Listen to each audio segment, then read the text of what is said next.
ustedes están viendo con la gente del organismo de investigación judicial. La visión de Reinas Silenciadas es que las mujeres saquen esa valentía, ese empoderamiento, esa fuerza interior para que puedan enfrentar de una forma correcta y una forma de utilizar su inteligencia emocional para que las lleve a un lugar seguro en caso de que estén siendo agredidas en su casa. La misión es brindar asesoría, igualmente de la forma correcta, en alianza con profesionales en el tema.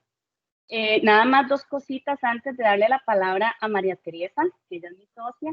La reunión va a ser grabada, entonces si ustedes se sienten más cómodos apagando la cámara por aquello de que lo posteemos en algún lado, pues lo pueden hacer, están en todo su derecho. Y pues muchísimas gracias, es muy importante para nosotras. Gracias, 144 personas conectadas. Wow. Es un honor, de verdad, y gracias. Le cedo la palabra a Tere. Bueno, hola, espero que todas y todos estén muy bien. Muchísimas gracias por unirse el día de hoy en esta charla tan importante. Como lo dijo Joana, pues para nosotros es muy importante que tanto nosotras como mujeres, pues sepamos a veces cuándo decir no, cómo decirlo y no sentirnos mal porque lo estamos haciendo. Nosotros tenemos todo el derecho de permitir y de no permitir muchas cosas en nuestras vidas. La charla del día de hoy es acerca del acoso o el abuso sexual que se puede recibir en círculos cercanos y demás, y qué hacer. Lo más importante, nunca quedarnos callados, nunca es secreto, porque lastimosamente pasa en momentos donde estamos un poquito más pequeñas y demás, y siempre es secreto, secreto, secreto. Entonces, hoy Cristian Mora, que él es el jefe de la sección de apoyo sociológico operacional del OIJ, él nos va a dar una charla pues bastante extensa y nos va a dar esas herramientas que nosotras necesitamos saber para decir no y para decir, sí, me quedo calladita, claro, usted tranquilo, yo no voy a decir nada y para la que las quiera en ese momento salgan corriendo y pónganlo en todo lado. No tenemos por qué aceptar ni permitir este tipo de actos para con nosotros, para con los niños, ni para con nuestro círculo cercano de familias. Además, también el día de hoy vamos a tener a María José Rodríguez, que ella es socióloga del OIJ, que también vamos a estar escuchando de ella, pues varias situaciones importantes que necesitamos saber. Entonces, todo esto que nosotros estamos haciendo lo hacemos por y para ustedes y para nosotras, porque uno no sabe todo y uno no siempre está aprendido. Y siempre necesitamos saber a dónde llamar, cómo actuar, qué hacer, porque nada, independientemente de la edad que tengamos, nada nos quita que podamos ser víctimas de este tipo de abusos. Entonces, en estos momentos, muchísimas gracias una vez más. De verdad que para mí es un gusto. Soy María Teresa Rodríguez. Soy emprendedora, soy empresaria, soy publicista, un poquitito de todo, pero en estos momentos soy una empresaria con su negocio que está cerrado, muchas gracias, pero bueno, hay cosas que hay que hacer y la verdad para mí es un gusto estar el día de hoy con ustedes y poder compartir un poquitito más y conocerlas y conocerlos un poco más. Muchas gracias una vez más por estar el día de hoy con nosotros y ya vamos a iniciar con el señor Cristian Mora, jefe del sector de apoyo sociológico del OIJ. Quería agregar algo antes de cederle la palabra a Cristian. Perdona, una cosita que se me ocurrió y que yo sé que muchas se van a sentir identificadas.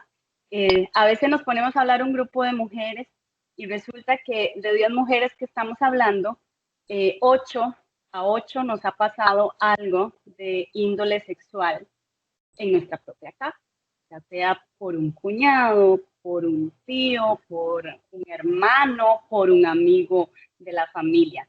Entonces yo creo que este tema particularmente es muy importante porque la mayoría de abusos se dan por gente conocida. Todos aquí, para que me entiendan, todos somos de los mismos. Siempre hay por ahí algún mañosillo, ¿verdad? Queriéndose pasar de la raya y queriendo tocar cositas que no tiene que tocar. Entonces, esta charla es para eso, para que nosotros lo aprendamos a identificar de la casa. Y ahora sí, Cristian, ya. Hola, buenas tardes. Bueno, primero un afectuoso saludo a todas las personas que nos van a escuchar. Sí voy a cederle la palabra primero a María José, ¿verdad? Y luego continúo yo. Entonces dejo a María José con todas ustedes. Adelante, María José. Hola, bueno, muy buenas tardes. Pues nosotros encantados de estar acá. Antes en broma le contaba a Joana que nuestras acciones de capacitación, la gente generalmente es en un ámbito controlado, más cerrado, donde son, si se quiere, de cierta manera obligados porque son en centros educativos y demás. Entonces, ver a tantas personas interesadas voluntariamente en un tema como este, pues nos llena de satisfacción. Hoy yo quería conversarles como socióloga, sí, pero como mujer, como persona comprometida con la causa más allá de mi profesión. Y lo que yo voy a hacer antes de que Cristian aborde desde el punto de vista psicológico es mostrarles algunos datos, porque generalmente se habla y como que hay algunos mitos al respecto de lo que son este tipo de abusos o este tipo de comportamientos. Y nosotros queríamos mostrarles datos que les van a dar a ustedes una noción de cosas que están pasando acá en el país.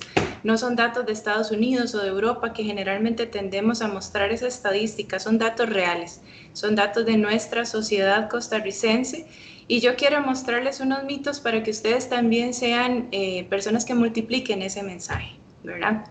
Generalmente cuando nosotros hablamos de violencia contra la mujer, estamos acostumbrados a ver en medios de comunicación que se habla de violencia física, ¿verdad? De que mataron a una mujer, de que hubo un nuevo feminicidio, incluso de violencia psicológica. Y si alguna amiga se nos acerca y nos cuenta algún comportamiento de su pareja, pues como que todas empatizamos y tratamos de empoderar a esa mujer y que vaya adelante. Es un tema que se ha abordado desde lo público, por medio de campañas de televisión, por páginas de Facebook y redes sociales que ahora están muy en tendencia. Incluso celebramos acciones como la promulgación de la ley de acoso callejero, que son cosas, por supuesto, muy importantes desde lo público, ¿verdad? Pero ¿qué pasa cuando es en el ámbito privado? A nosotros se nos enseña desde chiquititas a que si alguien se nos acerca, si un extraño se nos acerca, que no le aceptemos regalos, que salgamos corriendo, pero nadie nos prepara para si esta situación se da en nuestro círculo cercano. Es muy poca la gente que toma el tiempo de sentar a sus hijos porque no sabemos cuál edad es la correcta, no sabemos cuál momento es el correcto y no sabemos en realidad cómo abordar un tema que ha sido tabú y que realmente es incómodo para todas las personas a las que se les comenta, ¿verdad? Desde el ámbito privado, nosotros atendemos, ustedes saben que el OIJ hace investigaciones de casos denunciados, atendemos desde tocamientos, ¿verdad? Que es como una cosa muy típica con personas menores de edad, roces, abusos, violaciones y ahora con la nueva modificación de la ley, pues también algunas cosas que nos significan acoso. Es muy importante que mencionemos acá, antes de pasar a los datos, que comportamientos que a nosotros nos generen incomodidad son los que tenemos que contar.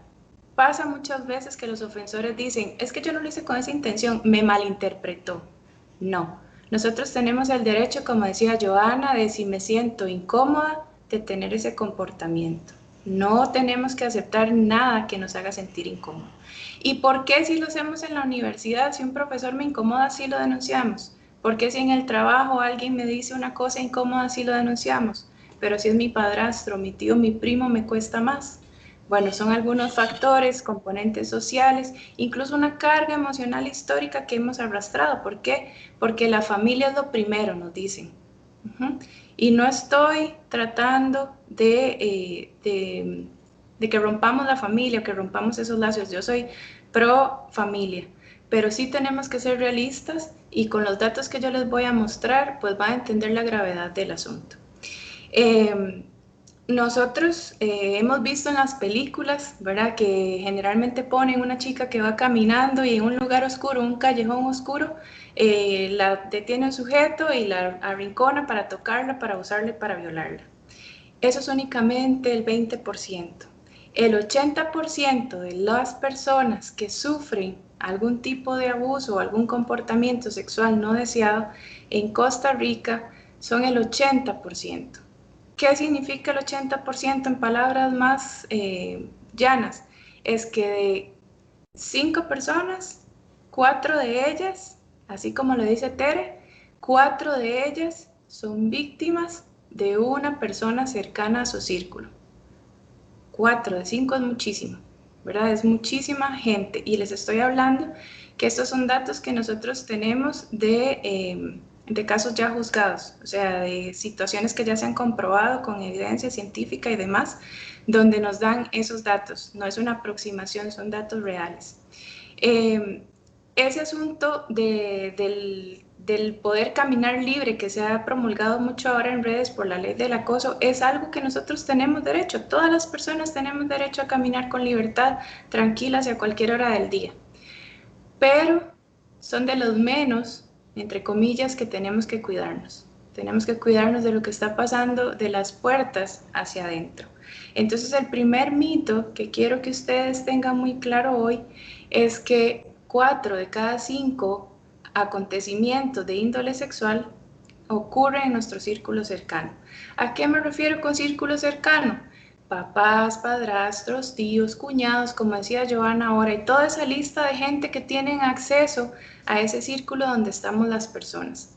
Y si lo ven, tiene un poquito de lógica, porque es en el lugar donde nosotros tenemos más posibilidad de contacto más prolongado.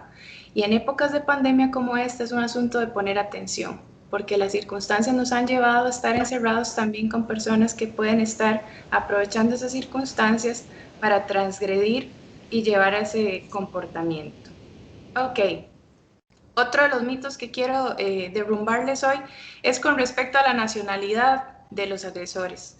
¿Por qué? Porque igual por medios de televisión y en casos tan atroces como los homicidios, por ejemplo a María Luisa Cedeño, que es uno de los más recientes, más mediáticos, o las extranjeras del año pasado, se dice mucho de la población nicaragüense. Pero ¿ustedes qué creen? Bueno, el 83% de las personas que cometen estos hechos son ticos, no son extranjeros. O sea, es nuestra misma sociedad costarricense que tiene algunas cosas que revisar.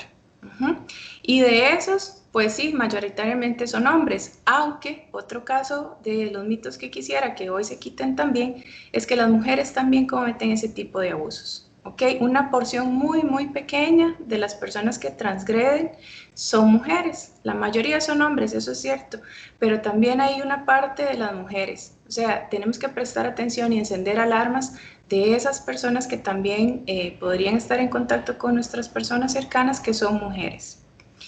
Otro de los mitos que quiero contarles con respecto a los agresores es que no son aquellos viejillos que nos decían a nosotros los papás, ¿verdad? Se lo va a llevar el viejillo, ¿verdad? O tenga cuidado porque si una persona es fea o es viejilla, nosotros como que naturalmente repelemos, ¿verdad? Cruzamos la calle o evitamos. Pero ¿qué creen ustedes? Y eso es una cosa muy, muy triste de reconocer. La mayoría de las personas, más de la mitad de las personas que cometen estos hechos, están entre los 18 y los 35 años de edad. Es decir, son personas sumamente jóvenes. ¿Cuánto representa eso? Alrededor del 55%. Y no son personas que viven en una casa fea o solos o, ¿verdad?, con esa apariencia que nos han mostrado las películas de los típicos pedófilos o eso. No, ¿qué creen ustedes? Que el 40% de las personas que cometen estos hechos son personas que tienen una relación de pareja estable.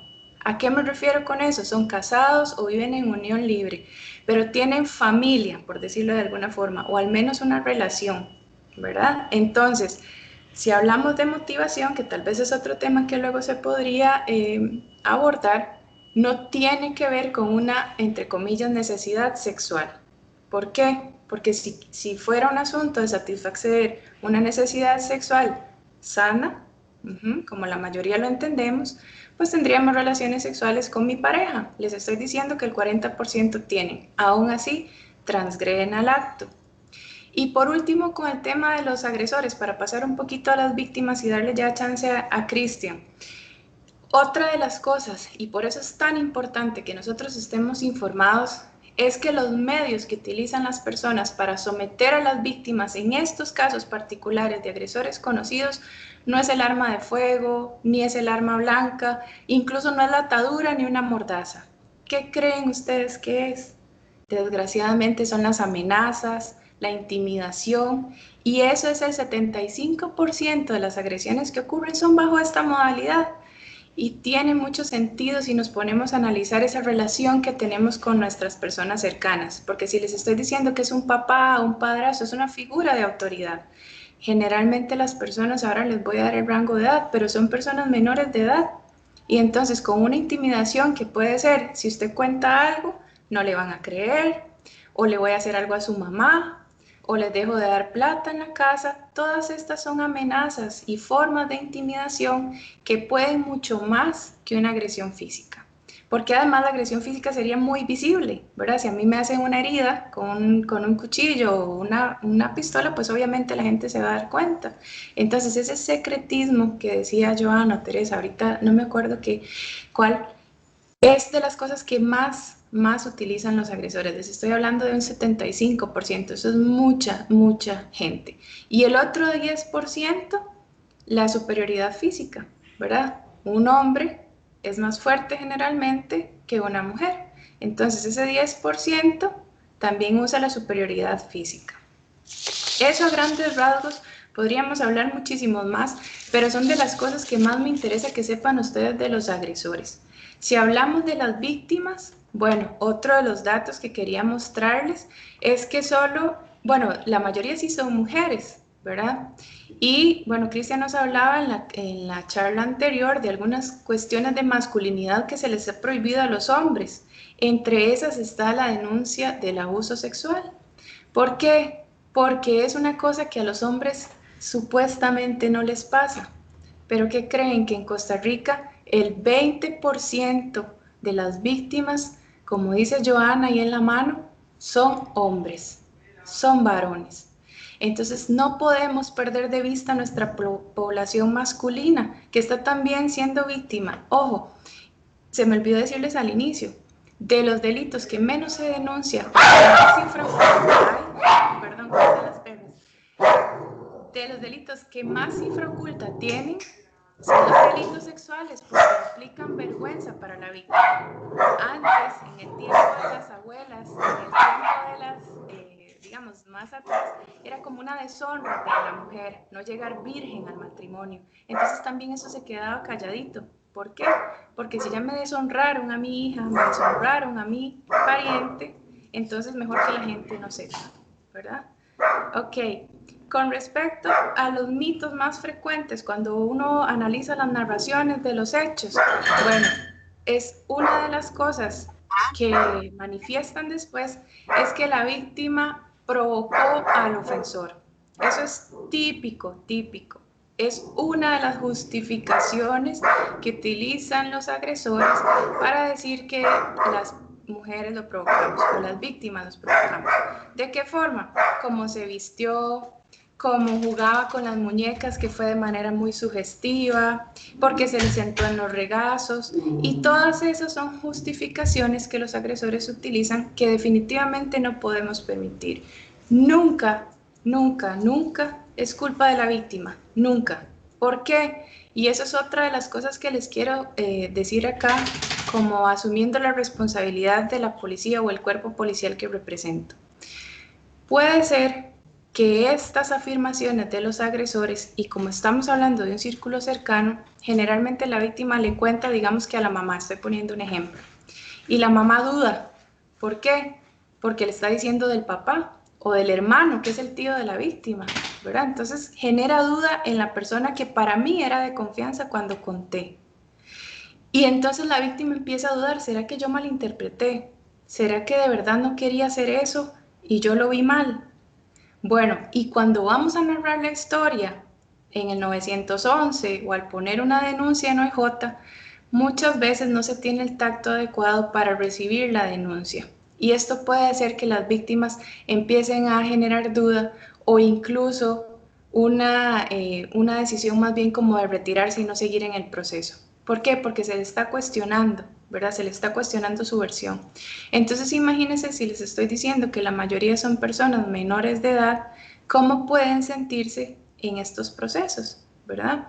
A veces la familia o incluso la policía caemos en este error por no saber nosotros también cómo asumir o cómo atender este tipo de comportamientos. Recuerden, y ahí Cristian les podrá hablar mucho más, que los eventos traumáticos nosotros los guardamos de manera diferente a como guardamos los recuerdos del día a día. Y puede ser que se nos olviden algunos detalles o que bloqueemos como mecanismo de defensa algunos detalles porque yo no quiero recordar ese hecho. Y entonces a la hora de contar la versión a la policía o al familiar, podemos tener esos lagunazos. Y eso nos va a generar a nosotros incluso a veces duda, ¿verdad? ¿Será que yo me lo inventé? ¿Será que lo malinterpreté? Y cuando me siento cuestionada por una persona que trabaja en la policía, puede ser que me sienta aún mucho peor. Esto, por favor, nunca lo tomen de pretexto para no seguir con el proceso judicial. Ocupamos sacar de circulación a los agresores sexuales. Si la persona que los está atendiendo desde OIJ, desde 911, desde la instancia que ustedes decidan acudir, sienten que no les está atendiendo como ustedes se merecen, por favor, busquen al superior.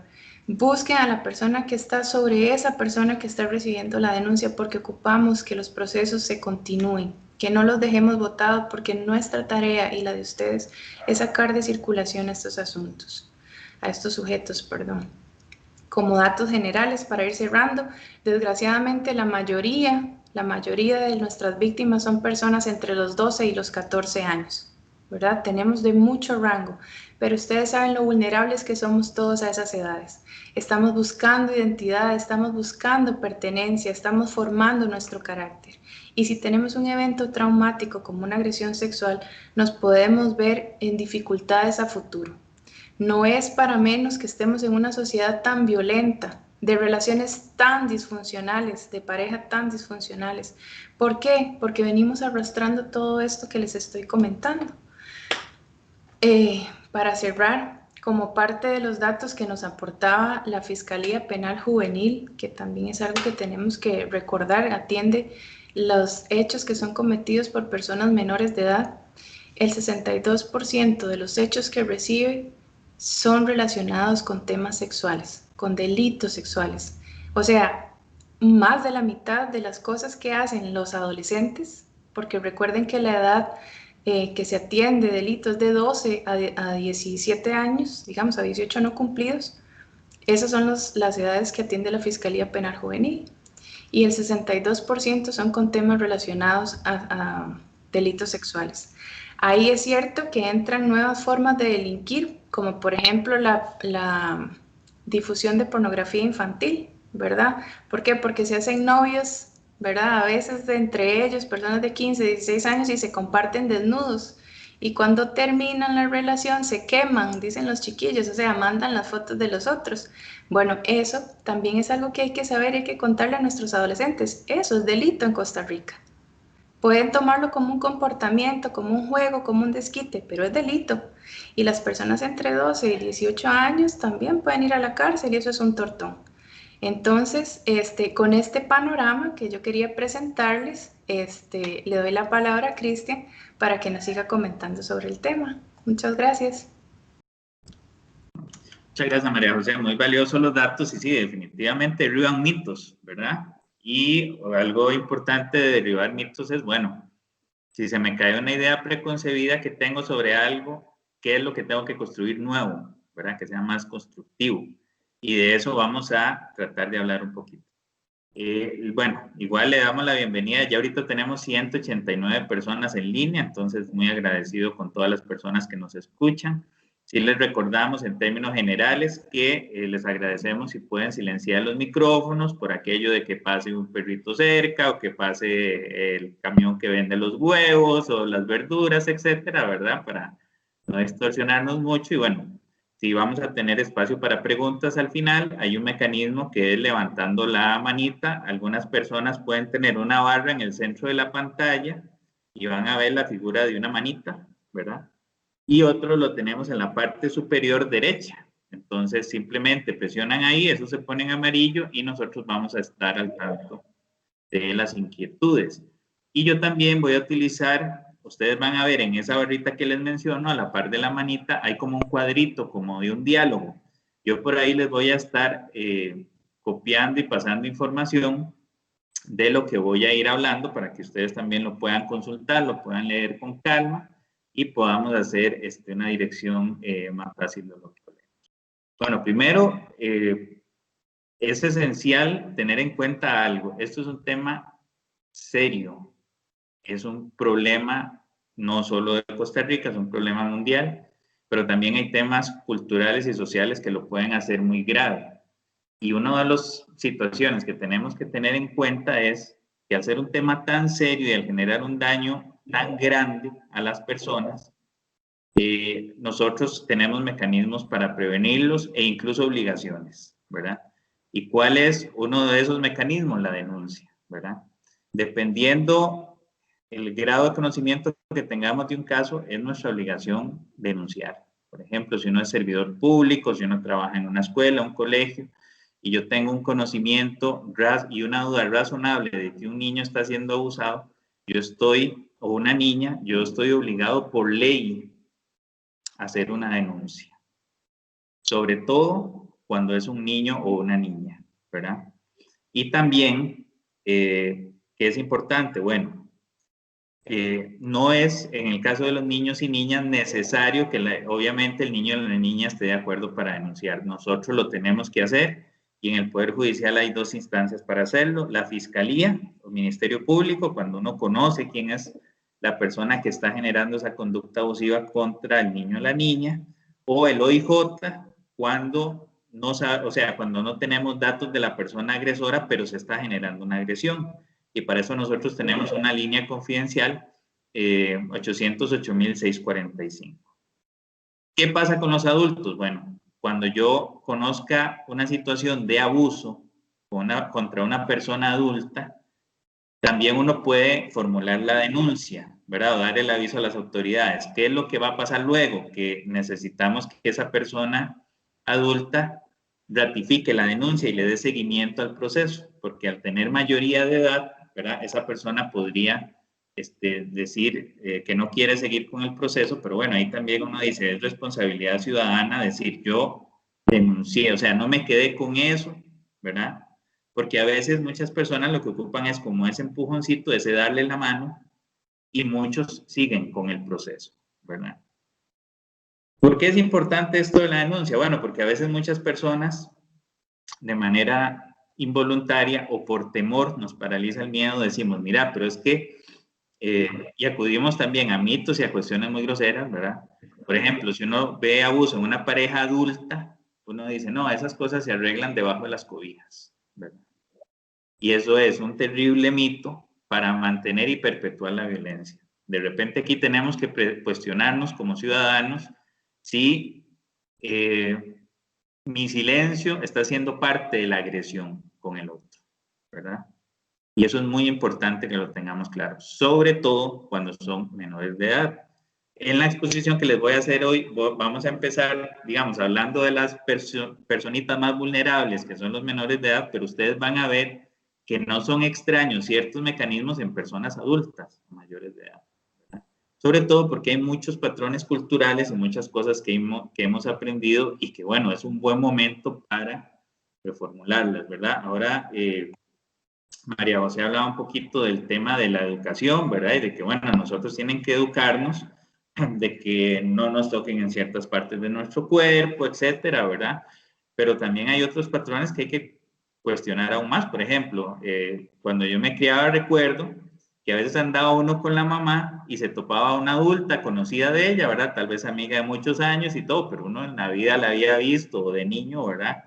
Tiene la menor idea y mucho adulto insistía como, ay, sea cariñoso, dele un beso a tal persona o dele un abrazo, ¿verdad? Entonces tal vez si uno de niño no quería hacerlo, qué chiquito más arisco, ¿verdad? Y se premia o se privilegia a los niños que más bien lo hacen como una obediencia automática, decir, bueno, ni sé quién es, ni me interesa lo que fuera, pero voy y le doy un beso. Ese tipo de cosas, ¿verdad? Las que son mamás y los que son papás, tenemos que cuestionarlo, ¿Por qué? Porque de repente, sin quererlo y sin tener esa atención, estamos preparando el terreno para que después un niño, cuando un adulto desconocido le diga que lo va a besar o lo va a abrazar, diga, no, pero yo tengo en la cabeza que si un adulto una vez me dijo que hiciera eso con un adulto que no conozco, no es malo.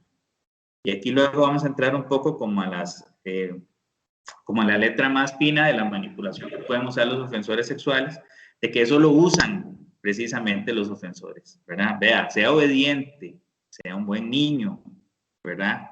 Sea cariñoso.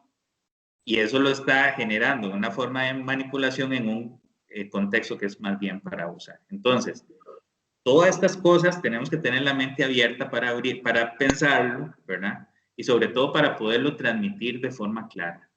Porque de repente lo que podemos creer que estamos generando lo mejor para el niño, estamos generando un factor de riesgo, ¿verdad?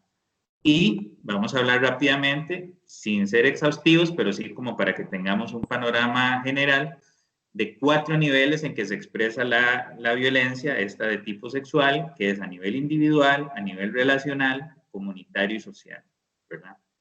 Entonces, ok, empecemos a hablar de las personas agresoras. Ya María José nos empezaba a dar datos muy importantes, ¿verdad? Y aquí de repente tenemos que quitarnos de la cabeza algo que María José apuntaba muy bien.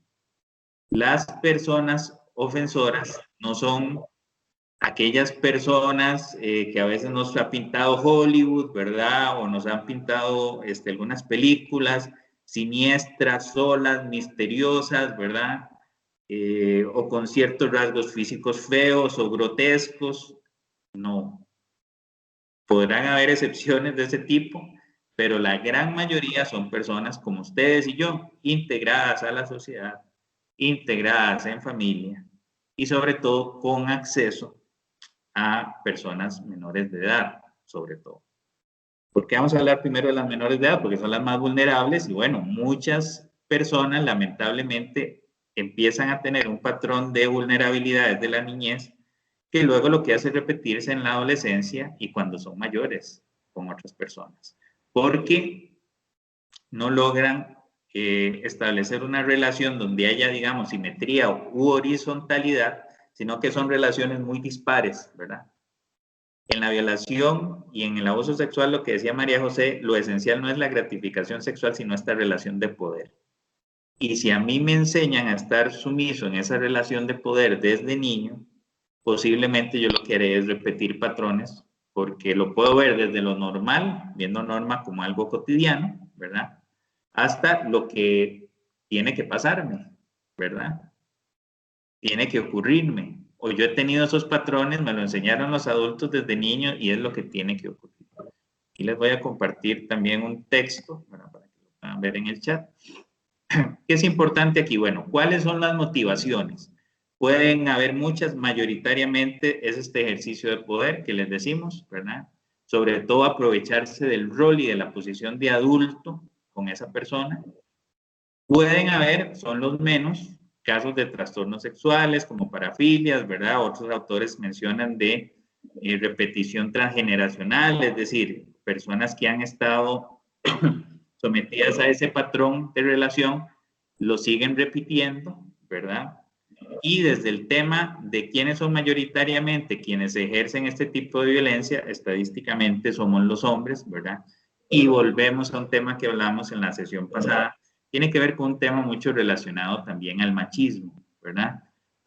Si yo tengo que ejercer un rol de poder, muchas veces otros autores hablan de que el abuso sexual, el ofensor se lo hace a la víctima como si fuese un cobro, ¿verdad?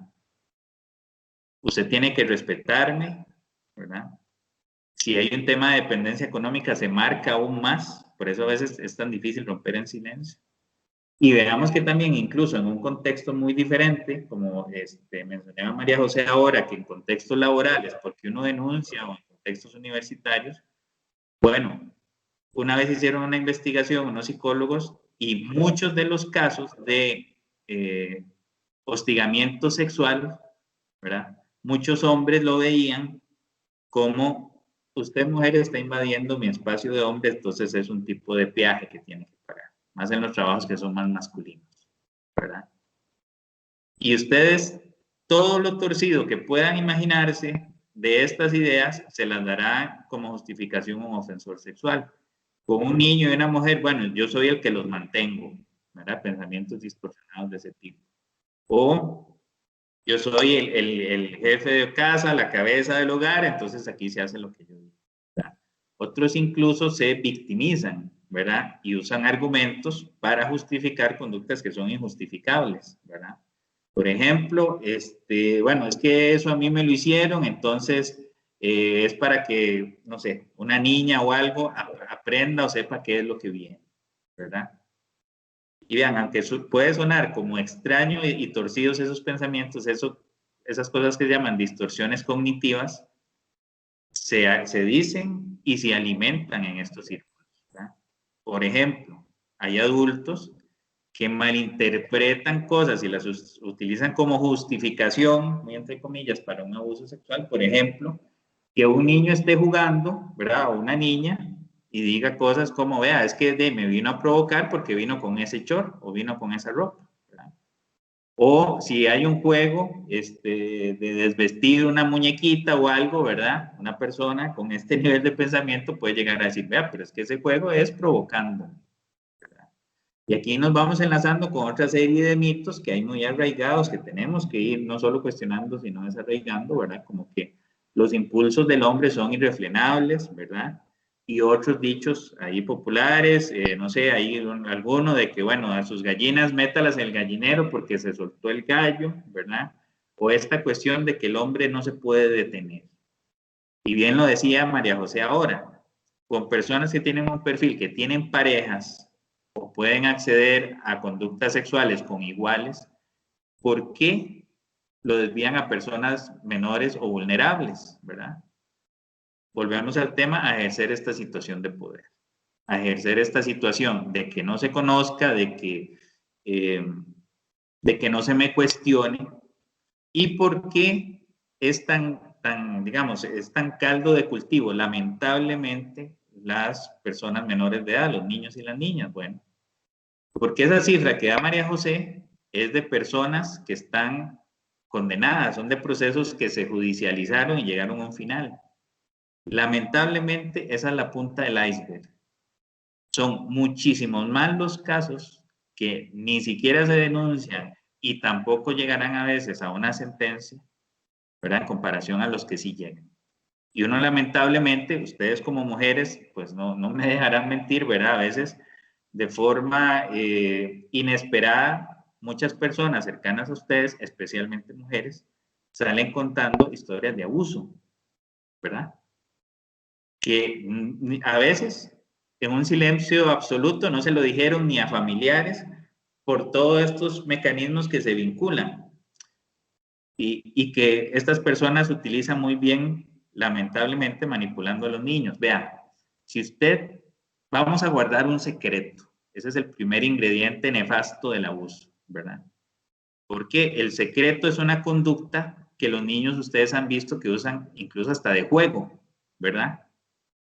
Con este tema del secreto hay que tener mucho cuidado de qué les transmitimos a los niños. Los secretos usualmente son negativos, ¿verdad? Y usualmente en contextos familiares son muy complejos, porque entonces una forma de manipular el secreto es, vean, vamos a tener un secreto usted y yo, pero si usted se sale del secreto, primero, sos un mal niño. Después, cosas como le puede pasar algo a tus papás, le puede pasar algo a tu hermanita, ¿verdad? Y usualmente a los niños los suelen manipular con personas que están en el entorno, ¿verdad? ¿Qué es lo otro grave de esta situación? Bueno, agradecemos que revise, alguien tiene el micrófono abierto, que lo pueda silenciar.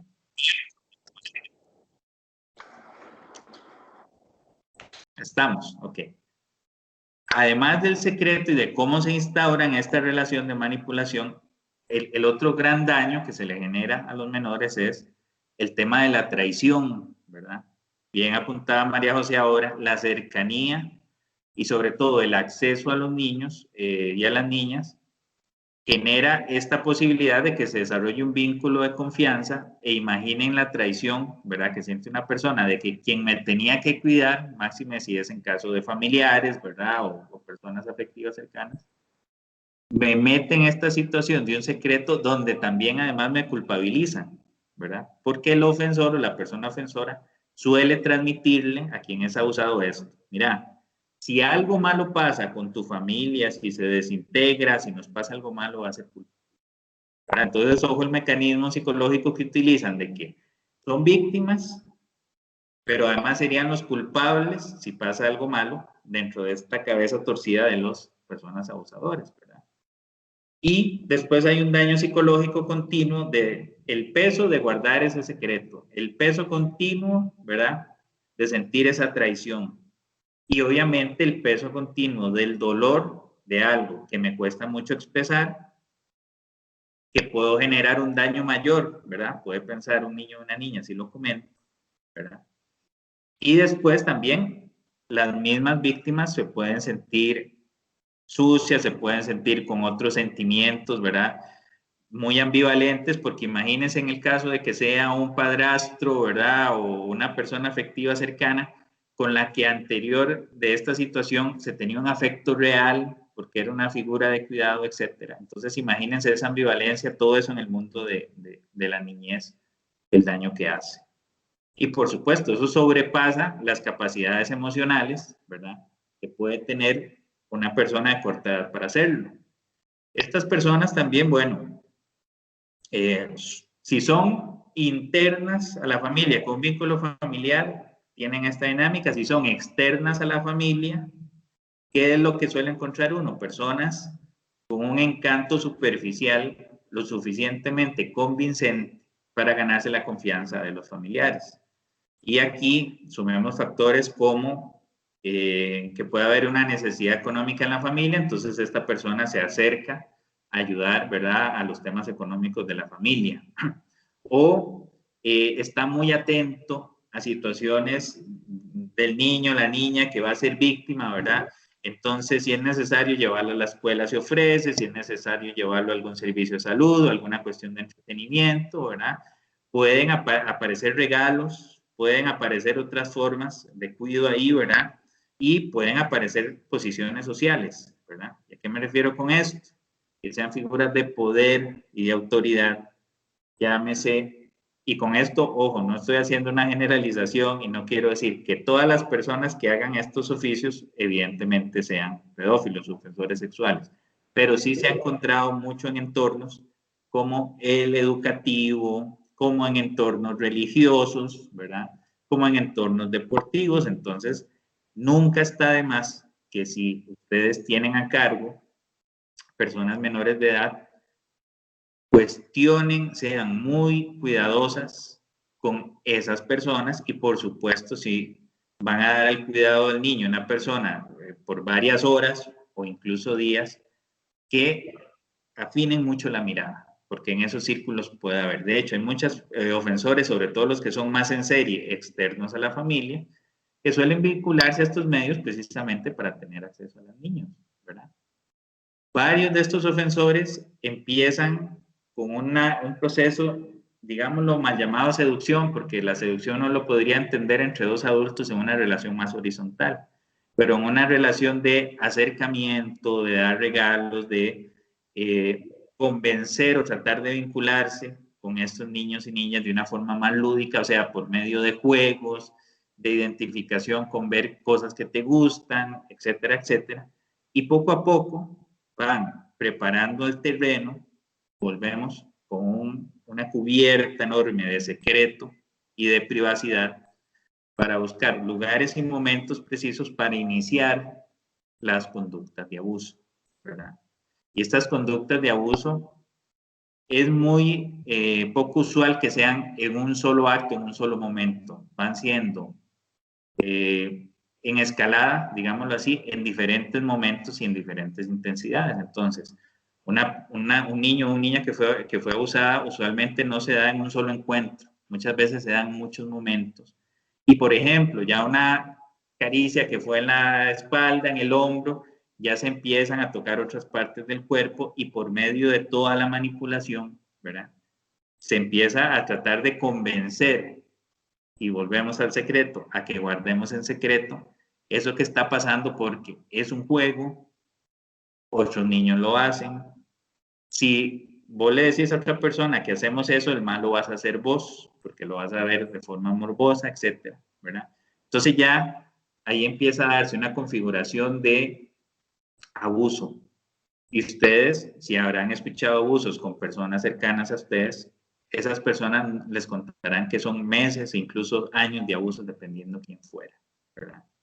Entonces, es un tema que también hay que tener en cuenta. Y también en muchos casos, cuando son intrafamiliares, vean, la sesión pasada hablábamos de cómo en la violencia te tratan de aislar de tus redes de apoyo. Pues adivinen qué pasa con niños o niñas que están en un contexto de abuso. También se empieza a buscar a generar un aislamiento, ya sea de la familia, entonces se vuelven familias muy cerradas, ¿verdad? Ya sea de los grupos, qué sé yo, si íbamos a un grupo espiritual o religioso, ya no vayamos, ¿verdad? Si es en mujeres mayores de edad, entonces ya no te contactes con tu familia, ya no te contactes con tus amigos, ¿verdad? Y volvemos a que es un ambiente muy cerrado donde la persona tiene pocas posibilidades de hablar con otras externas y que lo vean mal, ¿verdad? Ahora, vamos a una situación que es bastante compleja y suele ocurrir mucho en dinámicas de abuso sexual. Les decía que muchas veces el silencio no se rompe, ¿verdad? Por toda esta dinámica que venimos hablando. En ocasiones se da esa ruptura del silencio, se da como la persona habla. Ahora, imaginen ustedes que una persona con todos estos ingredientes complejos decide hablar, la persona que le escucha no le cree, o más bien la culpabiliza, o más bien, ¿verdad? La psicopatologiza, le dice, no, este chiquito está loco, este chiquito está viendo mucha tele, ¿verdad? O podemos caer en una negación de, no puede ser que fulanito de tal haga tal cosa. Eso es otro evento, otra marca traumática para la persona que está saliendo del silencio, que muchas veces, si lo recibe con esa intensidad, incluso de un adulto, un golpe, ¿verdad? Un castigo, etcétera, se va a quedar encerrado en ese abuso por mucho más tiempo, llevando ese dolor de forma solitaria. Porque los referentes de confianza que tenían no me creen, ¿verdad? Entonces, en esto es esencial creerle a quien hace el relato, ¿verdad? Y para eso, vamos a ver, hay muchas maneras de hacerlo de forma empática, ¿verdad? Uno entiende el shock que puede ser, por ejemplo, para una madre, que un niño le cuente que su pareja sentimental, ¿verdad? Su esposo o su nueva pareja, lo que fuera, generó un abuso, ¿verdad? Uno puede entender, ¿verdad? O un tío, un primo, etcétera. Pero bueno, también ahí hay que buscar los recursos para que esta persona que está en shock pueda sacar del peligro a este niño o a esta niña, porque el otro fenómeno que se da, ¿verdad? Y estadísticamente está muy demostrado, es que es muy reincidente el asunto. Entonces, al igual que los círculos de violencia que hablábamos la otra vez, cuando hay una solicitud de perdón y te doy otra vez regalos, ¿verdad? Para que el asunto pase y lo olvidemos y hay otra luna de miel y esto aquí no pasó nada.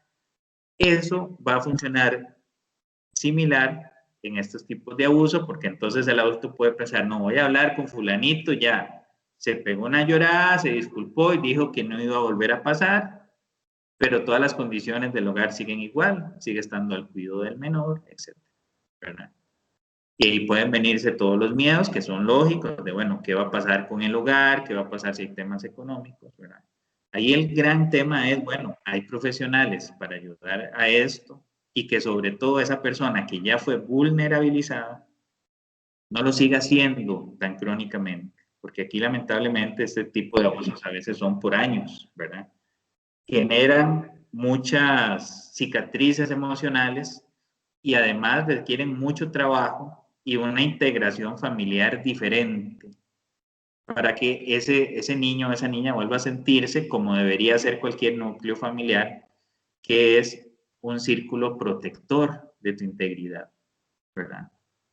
Entonces, vean que la cosa no es simple, ¿verdad? No es solo decir, no, es vaya y denuncie, sino que, bueno, hay que brindarle soporte a esa persona que está viviendo eso, porque está bien, lo vivió su niño, lo vivió su niña, pero ella también está viviendo un drama, ¿verdad? Lo que no podemos hacer es quedarnos ahí o pensar que eso no va a volver a pasar o pensar que con una disculpa esa situación queda ahí, ¿verdad? Porque lamentablemente no queda ahí. ¿Y qué es lo que pasa usualmente con ofensores que tienen estas dinámicas? Bueno, si no son descubiertos, no son acusados, siguen generándolas. Si son de la misma familia, suelen victimizar a las mismas personas de su familia más tiempo. Incluso lamentablemente hay casos que han dado que si se tienen varias hijas o varios hijos, el patrón de abuso pasa la víctima del mayor al menor, ¿verdad? O si tienen una posición social de poder, pues si a veces los trasladan de un lugar donde trabajan a otro, lo que se empieza a ver son otros focos, ¿verdad? De niños y niñas abusadas.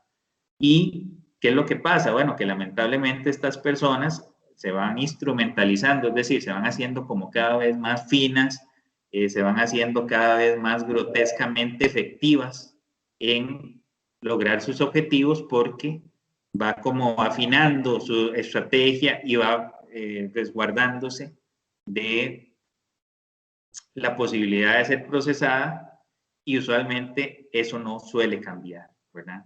¿Por qué? Porque solerán buscar a personas que son menores de edad y seguir pues continuando con esta situación y ya ustedes habrán visto muchos reportajes de situaciones que se han dado, digamos, en temas religiosos, no solo en la Iglesia Católica, sino en muchas otras, donde esto lo que fue generando fueron grandes bolas de nieve y ahora escuchamos en Estados Unidos, por ejemplo, ciertas diócesis que hablan de cientos de niños, ¿verdad? En Europa igual.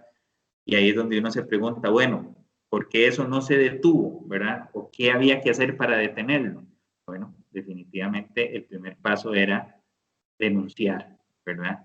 Y denunciar da paso a muchas cosas y sobre todo a tratar de limitar un riesgo para otras personas que viven en la comunidad. Les voy a compartir ahorita algunos rasgos, ¿verdad? No vamos a hablar de un perfil ni vamos a hablar de algo psicopatológico, volvamos al tema de inicio de que son personas comunes y corrientes como nosotros, ¿verdad? Que están en una situación ya está tal vez de parafilia sexual o de ejercicio del poder muy distorsionado, ¿verdad?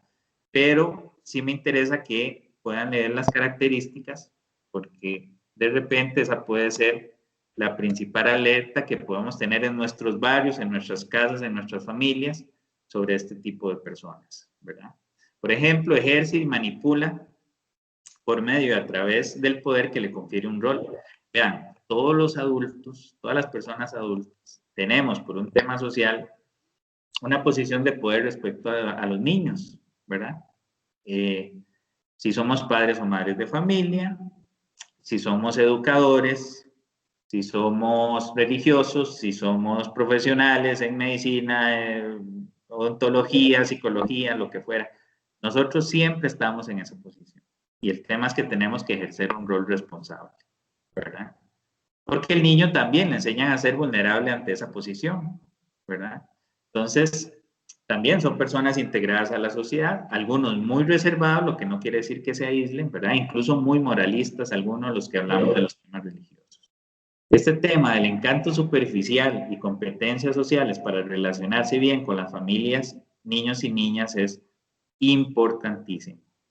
Si bien, como decía María José, uno tiene que ser pro familia, ¿verdad? Y pro llevarse bien con la gente, tener relaciones constructivas. A veces por temas culturales no podemos confundirlo con otras cosas, ¿verdad? O sea, hay gente a la que conocemos poco, no sabemos ni siquiera dónde viven ni qué costumbres tienen, pero como son pura vida, ¿verdad? Y se lleva bien con los chiquitos y los cuida y no les grita, ya le doy una posibilidad de confianza mayor de la que requiere para el vínculo que tiene.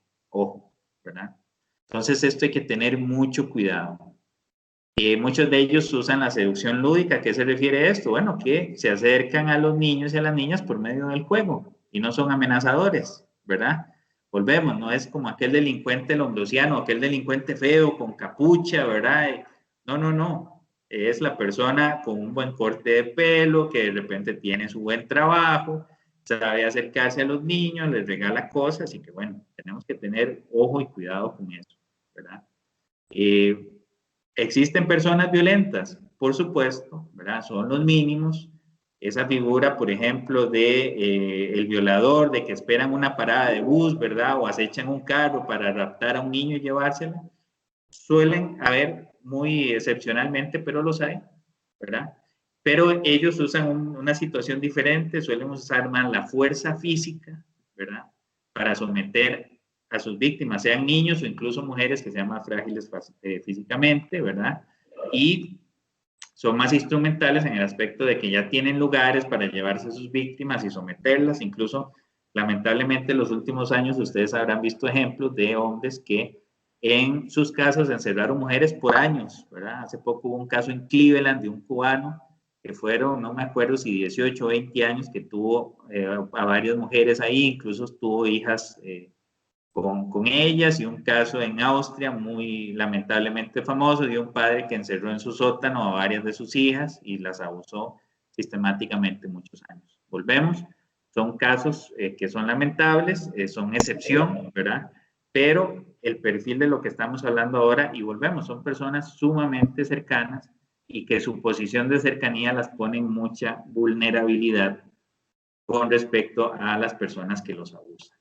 Y ahorita voy a compartirles algunas señales de alerta que debemos poner atención. Si bien sé que esta charla que íbamos a tener hoy es sobre todo características de los ofensores, no puede uno como dejar de mencionar señales de alerta, ¿verdad? Y volvemos, esto leámoslo con cuidado. No es que si yo leo esta lista y tengo dos, ¿verdad? Ya, uy, hay que correr a OIJ a poner la denuncia, ¿verdad? No, no. Estos son síntomas y características que se han visto en niños y niñas abusadas, ¿verdad? Pero sí tenemos que prestar mucha atención a un tema clave. Si hay un cambio abrupto, si hay un cambio fuerte y agudo de personalidad en un niño o una niña con algunas de estas características que les comparto, prestemos mucha atención y agudicemos los sentidos porque algo está pasando. Es decir, si una personita viene con una conducta que es normal, puede de repente que sea berrinchosa, puede ser que le cueste hacer caso, qué sé yo, pero de un momento a otro, ustedes la ven que cambia abruptamente, deja de comer, se aísla, ¿verdad? Empieza a orinarse en la cama, tiene cambios agudos de personalidad, empieza a generar conductas de agresión contra sí mismo, contra otras personas, ¿verdad? Hacerse heridas de vacilación, qué sé yo, contra sus mascotas. Hay temores nocturnos, entonces de repente un niño que antes podía dormir bien o una niña en su cuarto tiene que dormir con alguien porque tiene terrores nocturnos. Pongamos atención, agudicemos los sentidos y veamos qué ha cambiado en el entorno de ese niño, de ese momento en que tenía unas conductas, digamos, más habituales, a esto que ya llama la atención, ¿verdad? Entonces, ¿qué otros indicadores podemos tener cercanos? El lugar educativo del niño o niña. Por eso es importante que estemos en constante comunicación con quienes están formando a nuestros hijos e hijas, profesores, profesoras, ¿verdad? Para ver si ellos reportan lo mismo o el lugar donde lo cuidan. Usualmente también muchas personas que han recibido abuso tratan de evitar el lugar y tratan de evitar a la persona.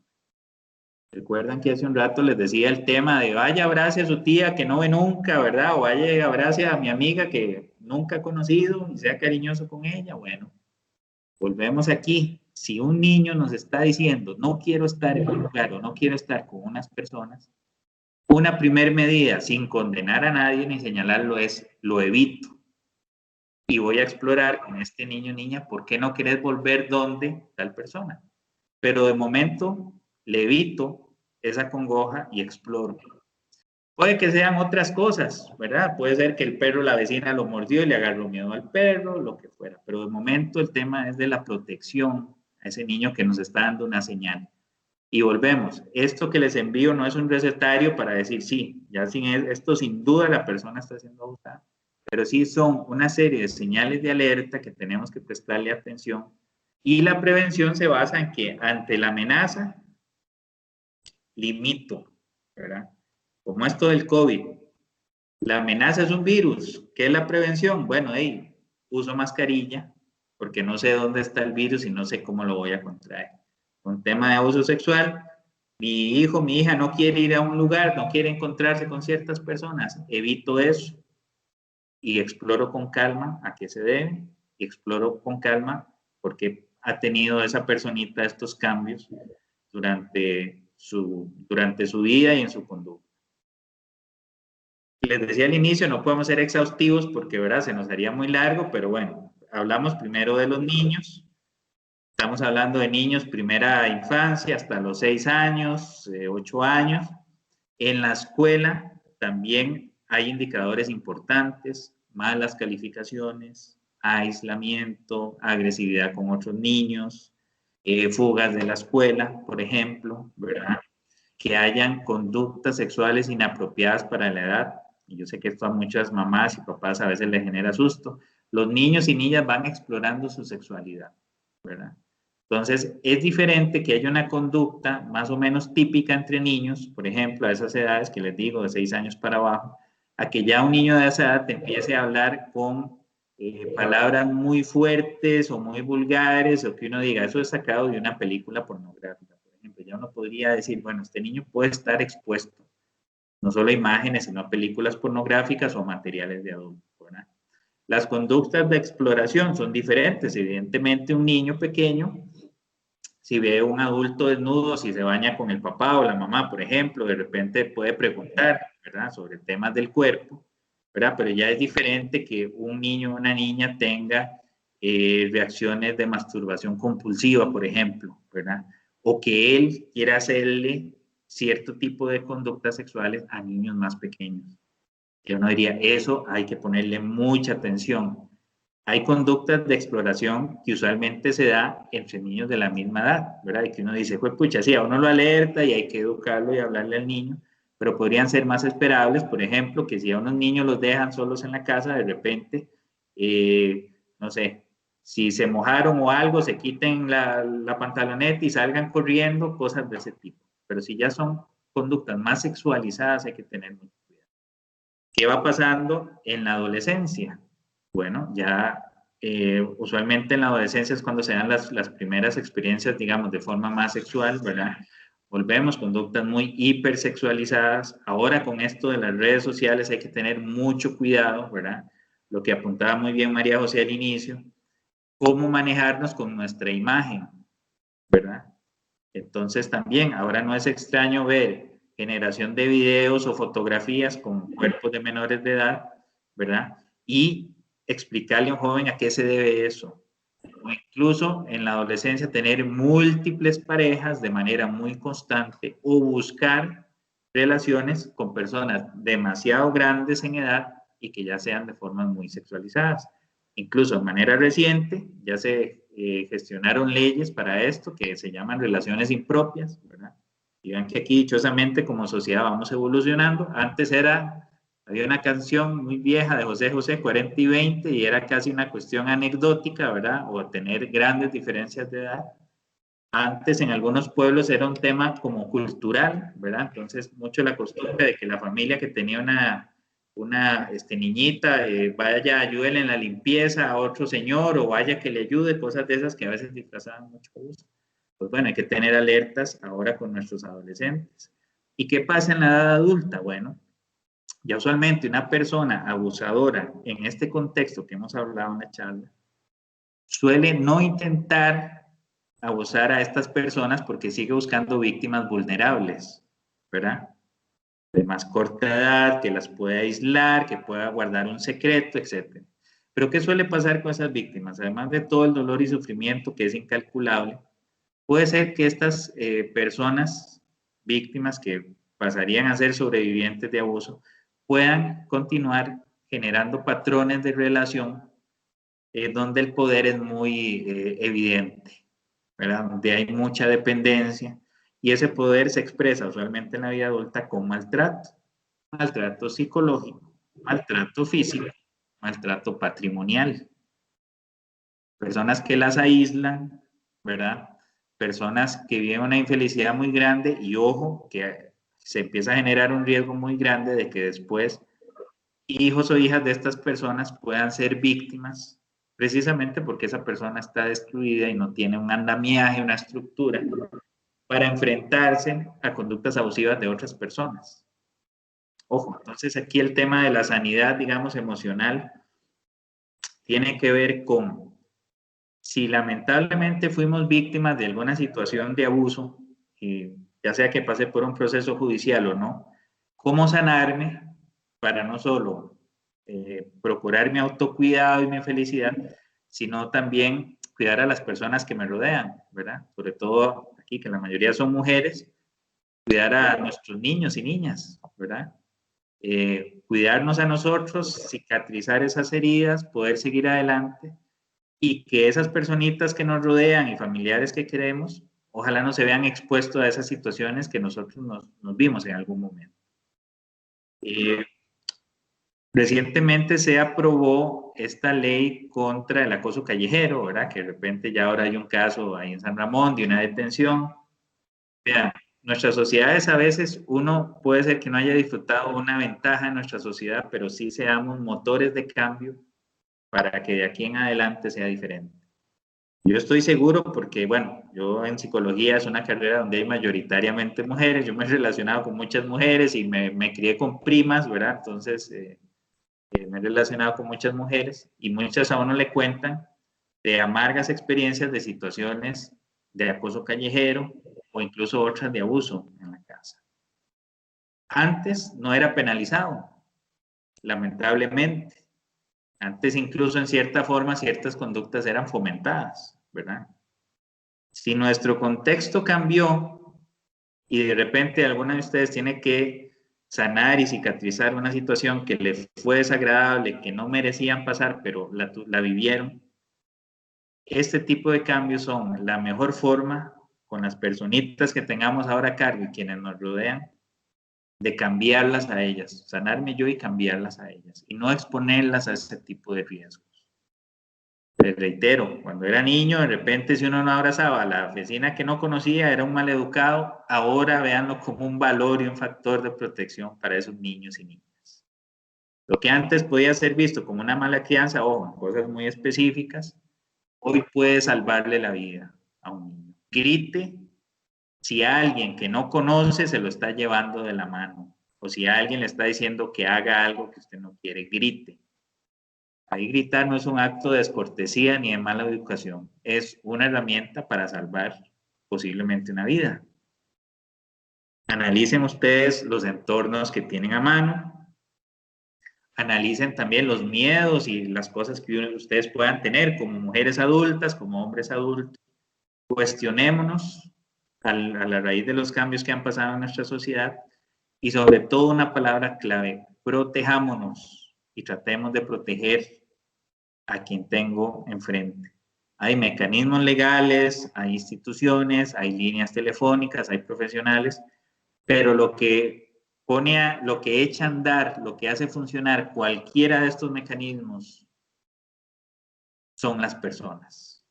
Y son personas decididas que estén decididas y que estén apoyadas y que saquen ese coraje y ese valor propio para romper el silencio. Y vean que el silencio es algo invisible, no es algo material, no es algo que yo pueda tocar o cuantificar, pero es una cadena pesadísima que mucha gente lleva a lo largo de muchos años y que es necesario romper para poder generar situaciones diferentes y una sociedad diferente.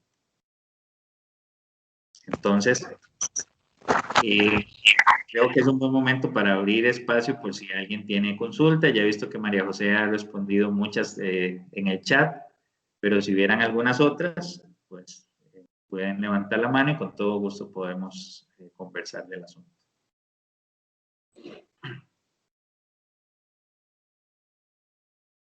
Ok, Tere, adelante. Quería hacer una consulta. Sí, claro. Porque he escuchado y, bueno, me parece que no me han dado una respuesta cuando he preguntado por qué está pasando. Pues yo aquí donde vivo, hay cuarterías y todo en ciertos lugares. Y tengo entendido, yo no sé, yo no los he visto, que hay muchas personas que están viviendo con niñas, que se traen de su país, las tienen aquí como sus mujeres. Niñas de 12, 13 años y ya son personas mayores. En este caso, ¿yo qué podría hacer? Ya que yo no, o sea, eso que es de chisme en chisme que me ha llegado y es que ve ahí, hay una chiquilla, tiene como 13 años, ya tiene 2 chiquitos y es que los papás las dejan venirse para que tengan un mejor futuro y yo no sé qué, yo no sé cuánto, y lo que terminan es pues quedándose en la casa con los chiquitos y no pueden salir ni mucho menos siendo niñas de 12, 13 años. Entonces, y también, o sea, he escuchado la parte de, bueno, es que es el noviecito de ella y los papás los dejan. Entonces, ¿qué pasa ahí cuando entonces la niña tiene el permiso de los padres y la autoridad para salir con una persona muchísimo mayor que ella? O sea, ahí entonces uno puede hacer algo, no puede hacer algo porque yo digo, es una chiquita, o sea, tiene 12, 13 años, ¿qué va a estar sabiendo de nada de ese aspecto? ¿Me explico? Entonces quisiera saber ahí cuál podría ser la acción de uno para que se haga algo, porque es que yo soy una que yo no veo normal una relación de una chiquita de 12 años con alguien de 25 años, 30 años, o sea, yo no puedo, para mí es aberrante. Entonces, ¿qué se puede hacer en esa situación? Ok, bueno, hay varias cosas ahí. Primero, lo que les decía, hay una ley reciente que se llama Ley de Relaciones Impropias, que penaliza cuando hay relaciones de menores de edad con mayores de edad, ¿verdad? Incluyendo incluso la cantidad de años de diferencia. Es diferente, por ejemplo, en nuestra legislación, cuando una niña menor de 12 años tiene una relación con un adulto, cuando tiene de 12 a 15 y antes de 18 años, ¿verdad? Entonces está esa ley. Ahora, yo lo que te diría es que si uno, digamos, conoce el lugar, tiene algunos datos importantes de la situación y tiene alguna certeza, como decís vos, tal vez no conoces el nombre de la persona, pero has visto ahí a las niñas, has visto a los adultos vivir, tener la dirección, poder dar señas, ¿verdad? Eso podría denunciarse a esta línea telefónica que te digo, 808.645 de OIJ. Esa línea es confidencial, ustedes conservan su anonimato. 800 8.000 645 645. Ajá. Ok. Esa línea de OIJ ustedes siguen conservando su anonimato, es confidencial, pueden brindar la mayor cantidad de datos que tengan, ¿verdad? E incluso esta línea funciona no solo para este tipo de delitos, sino también si alguien está vendiendo drogas en el barrio o cualquier otro tipo de delito. ¿Qué es lo que va a pasar con esta información? Los compañeros del Centro de Información Confidencial lo remiten para investigación y ya los otros compañeros lo remitirán a las fiscalías con mayor cantidad de datos, ¿verdad? Volvemos, Tere, ahí lo importante es que vos te sientas con tu conciencia tranquila de que hiciste la gestión y lo denuncié. No es normal para vos, mira, para muchas personas no lo es, y aunque lo fuera para alguna, ya sea nacional o extranjera, en este país, en este momento, hay una ley que dice que eso es prohibido, relaciones de menores de edad con mayores de edad. Es que ¿verdad? exactamente, porque ahí es donde yo me echo para atrás porque no entiendo cuando me dicen, es que los papás, o sea, o independientemente de donde sean, es que los papás apoyan la relación. Por eso se tuvo que hacer la ley, precisamente, porque antes de la existencia de la ley, si había consentimiento, no había delito. ¿Ves? Y volvemos. Hay una figura que usan los abogados, ¿verdad? Uno aquí tiene que aprender de todo un poco por el trabajo. Hay unas cosas que llaman delitos de acción pública y otros que se llaman delitos de instancia privada. ¿Qué es un delito de acción pública? Es básicamente cuando uno como ciudadano puede denunciar, incluso tiene que hacerlo en muchos casos, y no importa que la persona que está siendo ofendida esté de acuerdo o no, sino que ya con eso la autoridad tiene que actuar. Entonces, por ejemplo, yo veo que están matando a alguien o que van dos personas, mataron a uno y el otro quedó vivo, yo pongo el aviso a las autoridades. Si la otra persona no quería ponerlo, lo que fuera, o sea, eso se tiene que investigar. Los delitos con menores de edad son entendidos como delitos de acción pública, o sea, uno como adulto lo denuncia.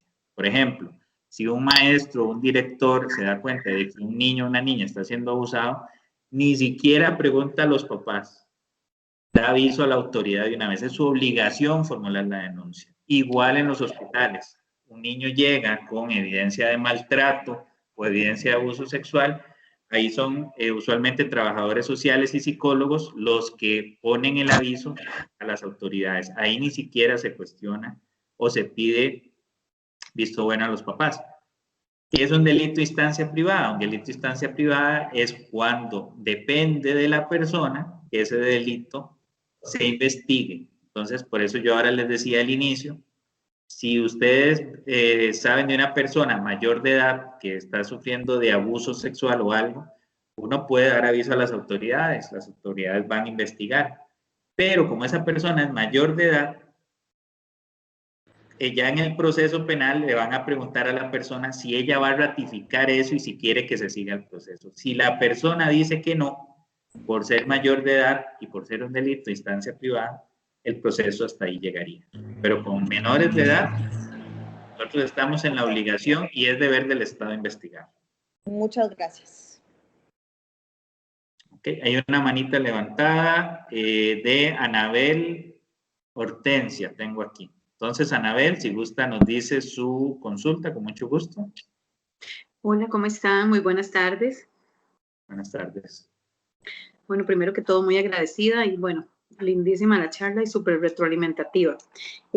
Bueno, yo soy profesional en trabajo social. Yo tengo una duda sobre algo que, bueno, me quedó un sinsabor de hace un tiempo atrás. Yo tuve la oportunidad de hacer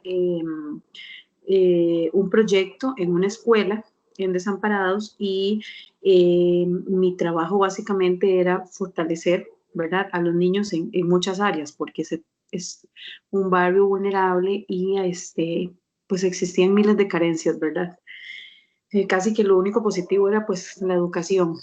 Y había una niña que estaba a cargo de su abuela, bueno, padre desconocido, madre reclusa, y resulta que la abuela tenía un novio, digamos que la abuela tenía como unos 60 años, tal vez por ahí, y el novio 30, ¿verdad? Entonces era como bastante difícil lidiar con ella porque ella todo se lo preguntaba al marido y el marido era ese fulano de 30 años. La niña en algún momento había sido abusada por él y evidentemente su primer persona de confianza en la que ella pensó fue su abuela. Claro. Y su abuela evidentemente hizo oídos sordos porque ella no quería perder su novio de 30 años. Entonces, bueno, cuando yo me di cuenta de eso, era en esa época que yo estaba haciendo esa práctica, ese trabajo especial, y pues mi pasaje por ahí fue corto. Yo de mi parte traté de hacer lo que pude, ¿verdad? Inclusive me inmiscuí más de lo que debía meterme, fui a la casa, hice como que yo iba a hacer una revisión social de todos los niños en los cuales yo había detectado algo por mí, porque la niña me rogó que no la expusiera porque la abuela la mataba. Y entonces, evidentemente, habían otros chiquitos. Bueno, es una situación un poco difícil. Claro. Yo no logré mucho, ¿verdad? Yo cuando regresó la trabajadora social de turno a la escuela le comuniqué todo, le hice un informe y ella evidentemente se comprometió, me dijo que en varias ocasiones había confrontado diversas situaciones, pero que la niña la verdad nunca se había abierto a ella así. Entonces que eso pues era muy importante y que ella le iba a dar el seguimiento del caso. Mi pregunta, o sea, realmente la pregunta que tengo es, ¿cómo yo induzco a un niño para que él vuelva a confiar si su persona de confianza lo defrauda? O sea, en ese momento la chica, no sé, ella estaba en 5.º grado y tenía 13 años.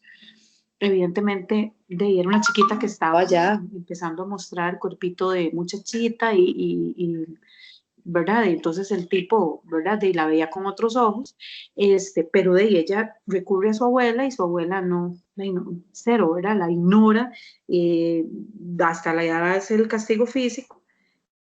¿Cómo hacer para que ellos vuelvan a recuperar la confianza y empoderar? Bueno, ese era mi trabajo, pero de eso a veces no siempre se logra, es un proceso un poco difícil. Claro, claro, es complejo y uno, vamos a ver, se puede Gracias.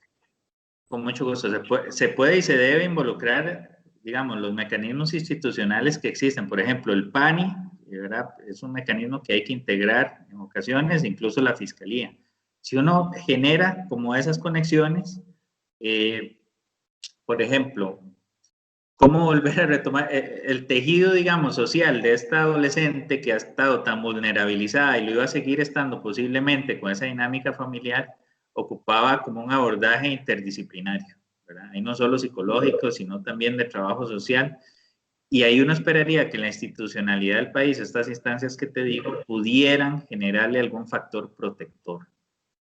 ¿Vos te enteraste de esto? ¿Hiciste? Sí. Perdón, algo muy importante que no mencioné. Ella, o sea, ya cuando yo pasó, digamos, eso ella lo comentó en una charla que yo impartí en un día X. Entonces ella dijo, ¿y qué pasa cuando uno, verdad? Y entonces ella lo expuso como si no fuera ella, ¿verdad? Y ya después yo la abordé. Y ella, dentro de lo que conversamos, ellos habían estado en manos del PANI y habían sufrido mucho porque ellos habían estado en el albergue de San Miguel, ella había estado separada de sus hermanos, bueno, digamos que había tenido vivencias múltiples, nada agradables. Entonces, evidentemente, seguro ya decía que será peor, o sea, soportar lo que me está pasando o que otra vez nos pase esto, porque si mi abuela pega el grito al cielo, entonces otra vez el PANI nos recoge, o sea, lo que ella le pasaba por la cabeza era algo más o menos así. Entonces, o sea, como usted lo acaba de decir, qué difícil si a nivel, digamos, de instituciones gubernamentales, estamos careciendo de elementos, ¿verdad?, de protección para estos niños. Totalmente de acuerdo con vos, y ahí uno diría, bueno, si la parte institucional del país tiene esas carencias o esas debilidades, uno de repente desde el ámbito profesional uno trata de conectar con las redes de apoyo que tenga, ¿verdad? Y también a veces son ámbitos donde esas personas están vulnerabilizadas y muy carentes, ¿verdad? De repente la responsabilidad profesional de uno está en agotar todas las instancias que a uno le tocan como profesional, pero bien comparto tu inquietud de que a veces hay instancias que no responden de la forma en que uno quisiera, ¿verdad? Y además también las otras redes de apoyo de las personas no son tan fuertes y de repente, bueno, el aporte de uno puede ser ese, aportar, conectar a las instancias institucionales y tratar de brindar algunas herramientas para que otros familiares, otras personas se encarguen. Pero sí a veces también es muy muy frustrante, digámoslo así, como esa experiencia que viviste, de que a veces no hay muchos más ámbitos de donde agarrarse, ¿verdad? Y bueno, de repente esa es la realidad que lamentablemente viven muchas personas y de ahí el compromiso social de que nosotros, al menos, que no pase desapercibido para las autoridades y también desde los ámbitos en que estemos, busquemos, apoyemos ONGs que tienen que ver con esta situación, ¿verdad?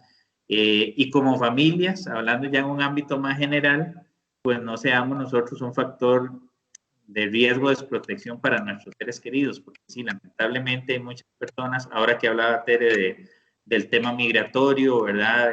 Cuando hay, no sé, tráfico de personas, etcétera, hay contextos donde lamentablemente hay muchas personas muy vulnerabilizadas y otros ámbitos donde uno puede incidir, que también sabe que son a largo plazo, a veces tal vez no pueden resolver un problema en concreto o un caso en concreto, como este que mencionas, es, por ejemplo, el trabajo con hombres, enseñar a los hombres a que ese tipo de violencia, ese tipo de situaciones, tenemos que empezarlas a erradicar, porque en este caso que mencionas de vos también, que el ofensor es un hombre, lamentablemente. Y bueno, si este hombre o los que llegaran a la vida de esta señora no tuvieran ese patrón de conducta, serían todo lo contrario a lo que lamentablemente resultaron ser para esta niña en riesgo. Lo que decís sí es sumamente fuerte y bueno, en el trabajo que te toca y que nos toca en ciencias sociales, sociología, trabajo social y psicología, lamentablemente encontramos muchos casos de estos que te genera frustración, ¿verdad? Por las posibilidades que tiene la víctima. Vamos a ver, tengo varias manos levantadas. Si gustan, lo voy diciendo en orden, según me aparece aquí. Erika Emilia Hernández Lizano. Hola, buenas tardes. Buenas tardes. Bueno, igual que la compañera anterior, ¿verdad? Estoy muy contenta porque esto siempre enriquece montones la labor de nosotros. De mi parte, yo soy profesional en orientación en una institución de educación secundaria en San José. Y tengo una preocupación que va un poco en línea de la compañera anterior y lamentablemente tengo más de una historia similar y quería ver si me pueden orientar un poco, porque sí, yo entiendo que cuando son mayores de edad, pues dependemos un poco también de la voluntad de ellos, ¿verdad? Porque ya tienen cierta potestad de autoridad para decidir sobre ciertos factores, en este caso el legal. Pero ¿qué pasa cuando tenemos denuncias, los chicos se abren, que a veces es como lo más difícil, nos cuentan sus experiencias, iniciamos procesos, en el caso del sistema educativo inclusive activamos protocolos y demás, ponemos denuncias. ¿Qué pasa cuando el menor de edad retira una denuncia? O sea, porque a veces me ha pasado y tengo casos, por ejemplo, con chicos con necesidades educativas especiales y tengo chicos de sistema regular que ha pasado lo mismo, ellos retiran la denuncia, pero ¿cómo podemos hacer o qué estrategia hay o qué recursos? Porque, por ejemplo, tengo un caso de una chica que la mamá la castiga, ¿verdad? Porque habló, le retiró el celular y la lograron convencer de que le devolvían el celular y no solo eso, sino le daban uno nuevo, con tal de que ella dijera que no era cierto. Claro. Pero yo siento que partiendo de esto y desde la parte legal yo sé que se parte del principio de que hay que creerle al menor de edad, ¿verdad? Que es una confesión bastante seria. Entonces, ¿por qué si le creemos en primera instancia y hacemos todo un proceso y activamos protocolos y pasa por profesionales de ayuda, etcétera, cuando ya llega a la fiscalía, es tan fácil que se desacredite y se pierda un proceso legal cuando las personas involucradas sí son menores de edad y hay todo un proceso estructurado? O sea, ¿qué otros recursos tenemos nosotros o qué podemos hacer? Porque sí es muy frustrante también para uno como profesional ver que la chica está ahí, hay un retroceso en su conducta, cada vez es más retraída, cada vez habla menos, se esconde menos, como decía usted antes, está mostrando conductas sexuales, etcétera, que no son propias, pero la parte legal no nos respalda con todo ese proceso que lleva el profesional de ayuda. Entonces, ¿qué recursos tenemos para proteger un poco más allá a una persona menor de edad en esas circunstancias? Ok, Erika, vea, los que yo conozco a nivel de institucionalidad país, bueno, el PANI, el Poder Judicial, dentro del proceso que ha tenido en los últimos años, ha tratado de ser más sensible con las víctimas y ha generado una oficina, por ejemplo, que se llama Unidad de Protección de Víctimas del Ministerio Público, que es un equipo interdisciplinario para las personas que están en procesos en la Fiscalía, ¿verdad? Porque antes siempre se ha criticado, hemos hablado al interno de la Corte, que era un proceso legal muy frío, que la gente a veces no entendía el asunto, ¿verdad? Y la gente entraba en esa maraña legal de meses y años y la víctima era la más desprotegida. Entonces, por lo menos el Poder Judicial ha tratado de hacer ese esfuerzo, ¿verdad? Para dar ese acompañamiento. Ahora, con lo que decís de retirar la denuncia, hay ciertos delitos donde no depende de la persona e incluso el proceso sigue, ¿verdad? Habría que ver en qué contexto, cuál fue la edad de esta persona que decís que quitó la denuncia y todo para ver el asunto, pero digamos, a nivel judicial es, ahorita podríamos tal vez comprometernos como a buscar si hay alguna ONG, y yo conozco una persona en el MEP que trabaja en una, no recuerdo ahorita el nombre de la oficina, pero sí brinda mucha orientación y guían estos programas.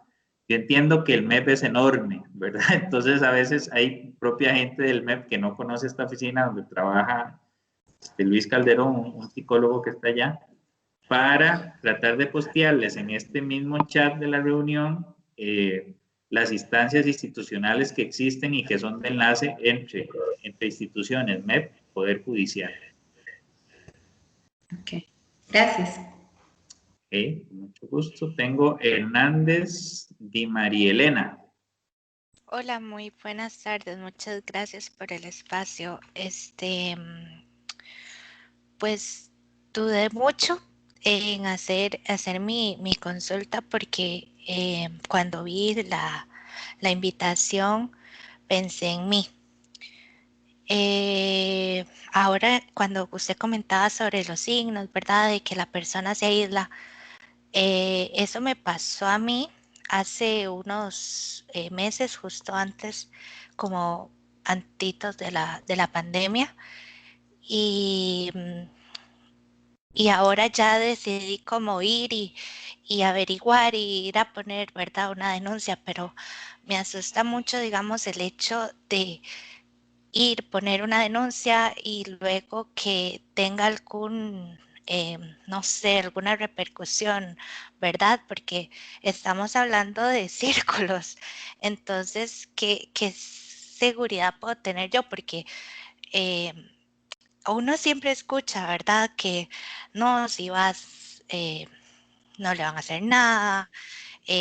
Luego vos quedas con esta imagen de que, no sé, no, como, de verdad, textualmente como impura o quién sabe qué, además, a pesar de que ya uno es un adulto grande y, ¿verdad? Y eh, ¿cómo, qué seguridad, qué hacer, cómo acercarse? Y es solo ir y decir, esto es lo que está pasando y luego me devuelvo a la casa y ya. Ok, Di María, hay varias cosas importantes. Primero, cuando una persona vive una situación tan difícil como la que has vivido, ese tipo de pensamientos pueden venir y por la estructura a veces violenta en la que estamos rodeados, ese tipo de ideas a veces nos las tratan de meter de forma muy efectiva, ¿verdad? Como soy impuro o yo lo provoqué o yo soy parte del problema ¿verdad? O soy culpable, y eso tenés que tenerlo claro, que si vos fuiste víctima fue precisamente eso, ¿verdad? O sea, vos sos la que requiere atención y los cuidados y un proceso que te respalde para tratar de hacer justicia con lo que te pasó, ¿verdad? Entonces, primero eso es algo en lo que hay que trabajar fuerte para que vos lo tengas claro. Ahora, en los procesos de denuncia, ¿cómo funciona? Bueno, si esa persona que se va a acusar y genera una conducta de abuso, yo no la conozco, o sea, no tengo idea de quién es, o tal vez solo la vi una vez y solo sé el apodo, pero no tengo más datos, etcétera. Esta denuncia se formula en el OIJ. Un OIJ en todo el país, 24/7, todas las oficinas de OIJ se recibe la denuncia y vos aportar la mayor cantidad de datos que tengas, señas de esa persona, te reitero, cómo le dicen, etcétera, circunstancias donde se dio el hecho, etcétera.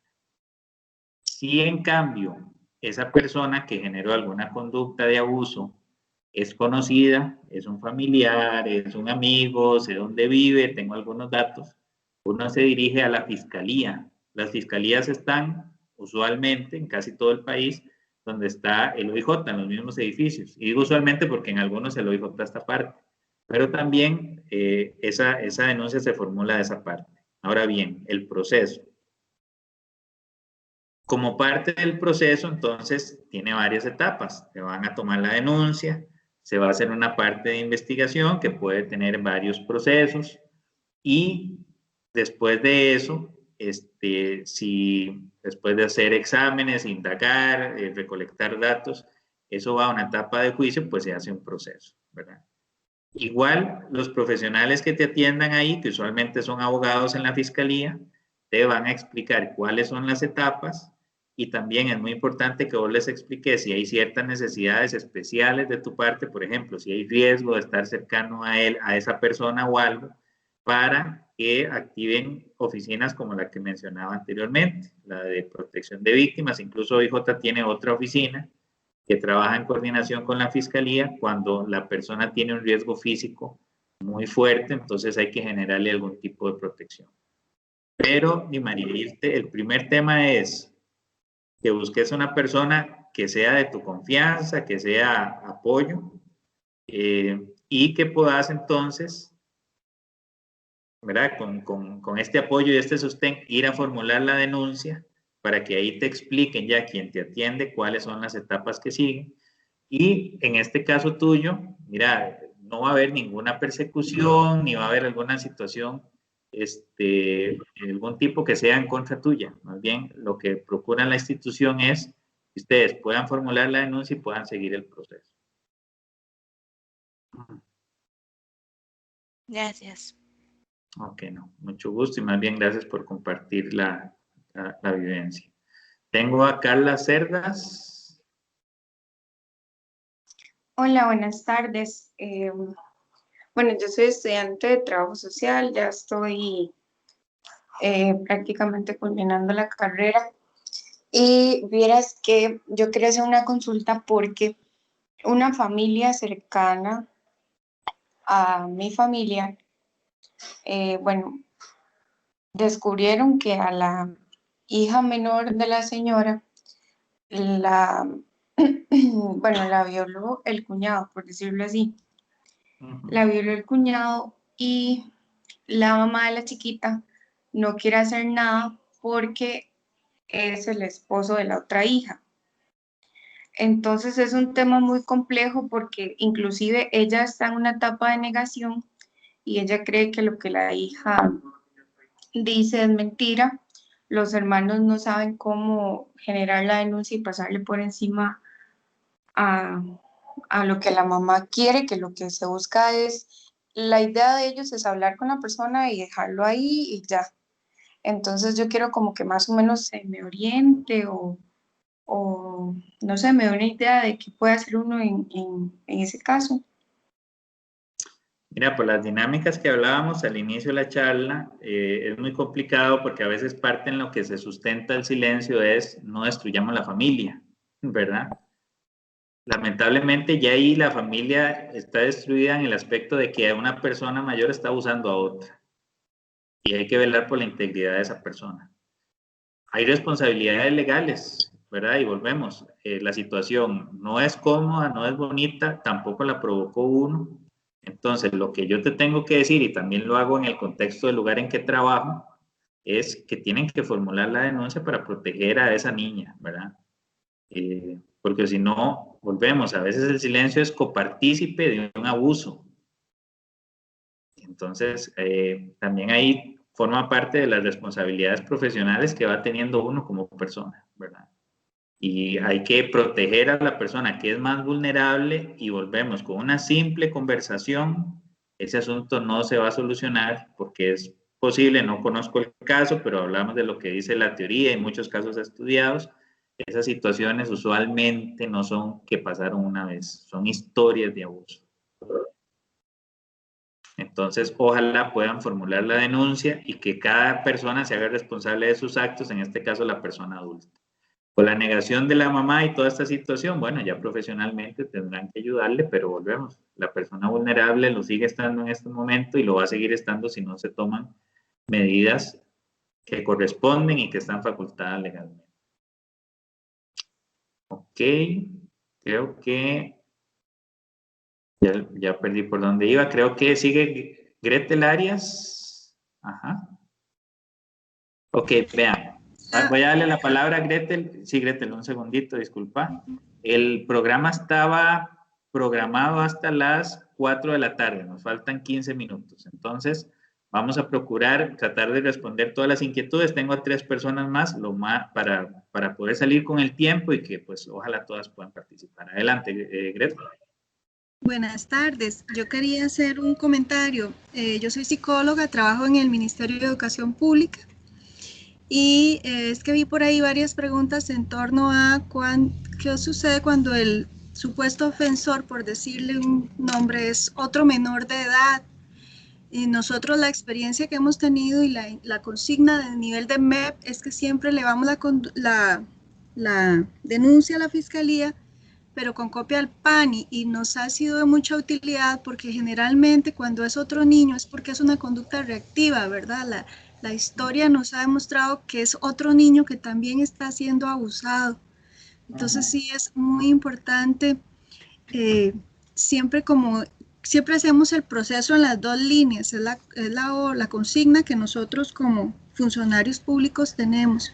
Pero sí, pues siempre en la lucha de no perpetuar el silencio, no guardar el silencio. Bueno, nosotros no tenemos opción, además, como funcionarios públicos estamos en la obligación, pero sí tener presente que ese silencio lo que va a hacer es precisamente perpetuar el abuso, ¿verdad? Entonces, y quería comentar que en la página del Ministerio de Educación, sin que sean empleados, pueden accesar y está el protocolo, aunque no como tal, pero el protocolo contempla muchas indicaciones en torno a las preguntas, de cómo manejarlo, de cómo responder al chico o a la chica en el momento de una revelación, cómo darle contención para no revictimizarlo. Estaba buscándolo para compartirlo, pero no lo tengo aquí, está en la computadora del trabajo, pero lo pueden descargar de la página del MEP y es muy funcional en cualquier contexto. Realmente es un documento que es una gran guía. Muchas gracias por la charla, está súper oportuna para mi trabajo. Muchas gracias. Buenas tardes. Oh, gracias a vos, Gretel, por el valioso aporte y el insumo que nos das. Muchísimas gracias. Alison Granados.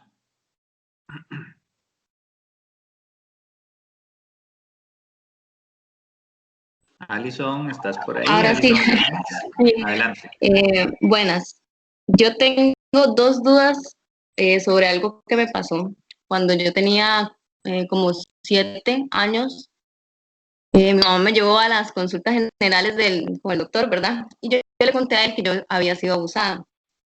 Se hizo todo el movimiento, ¿verdad? Para mandarme con el PANI, pero me tocó una trabajadora social. Y ella me decía, es que necesito que usted denuncie, porque si usted no denuncia no la puedo ayudar. Entonces yo en ese momento no quería denunciar. Disculpen. Sí, no se preocupe. No se preocupe. Bueno,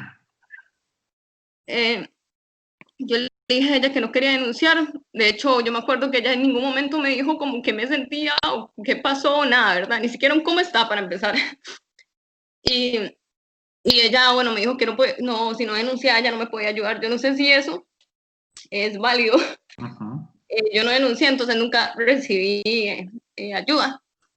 Entré al colegio, ahí me tocó una orientadora y no sé, fue como mi salvación porque ella me ayudó muchísimo, pero ya como al final, cuando iba saliendo del cole, bueno, yo salí en el 2019 y fue como que yo en ese entonces bueno, me lo había callado y hasta cuando llegué a quinto lo comenté con mi orientadora.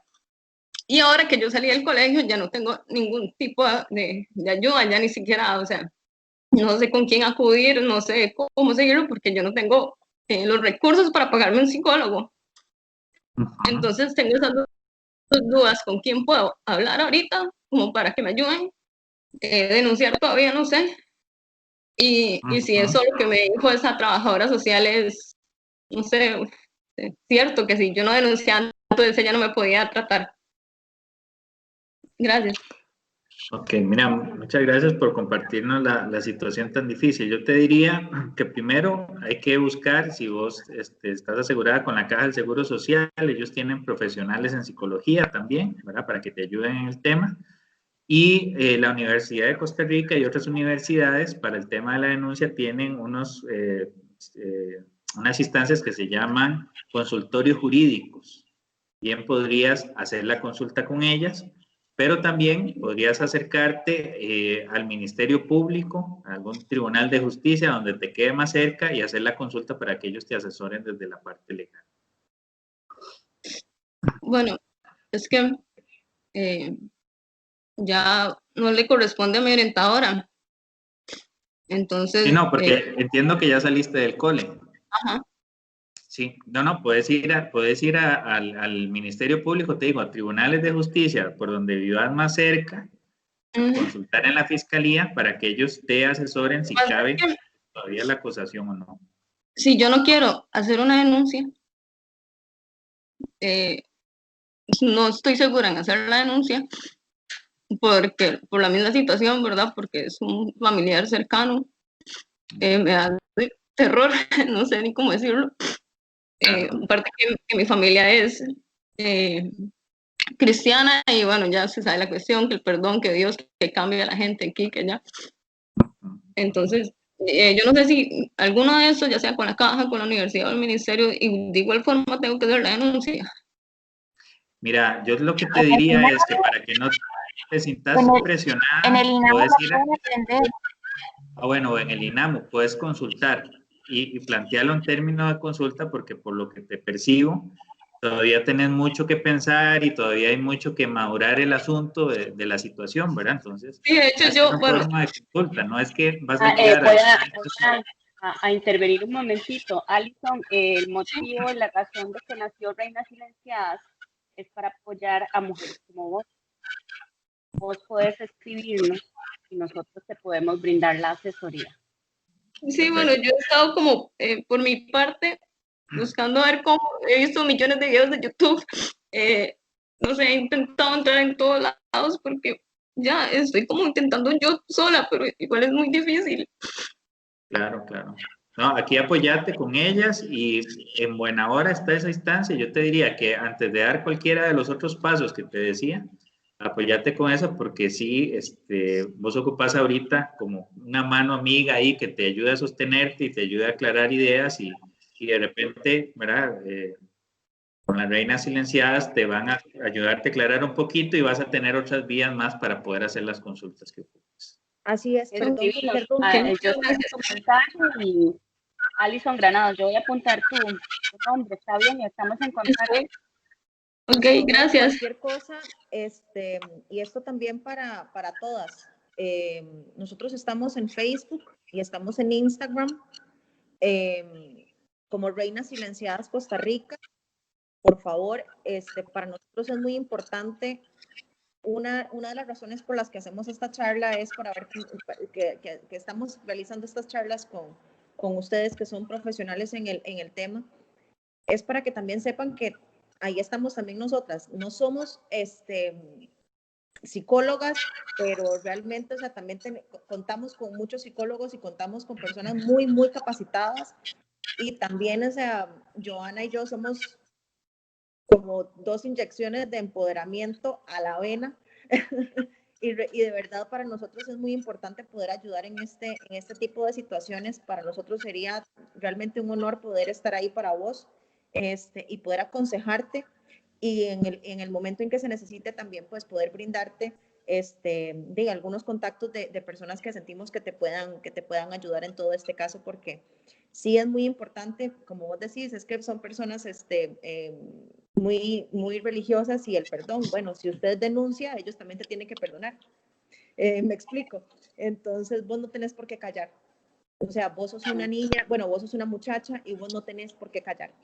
Pero eso era la cuchara que quería meter también. Sí, no, y de verdad tienen que tener bastantes fuerzas y demás, porque acá nos ven a María Teresa y a mí, y en algún momento nosotras pasamos por eso.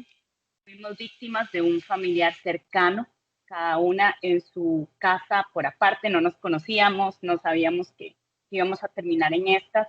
Y sí, es una situación incómoda, sobre todo cuando vos ves a la persona semana a semana y cuando te dicen que no digas nada. Nosotras somos sobrevivientes a este tipo de cosas y por eso es que nació Reinas Silenciadas. Ok, muchísimas gracias. Vamos a ver, tengo aquí otras manitas levantadas y bueno, también ustedes son un recurso valioso y lo hemos hablado en otros momentos, ¿verdad? Porque se ocupa una red de apoyo fuerte para poder tomar y dar esos pasos. En buena hora. Karen Mendoza. Mendoza Pérez. ¿Me escuchan?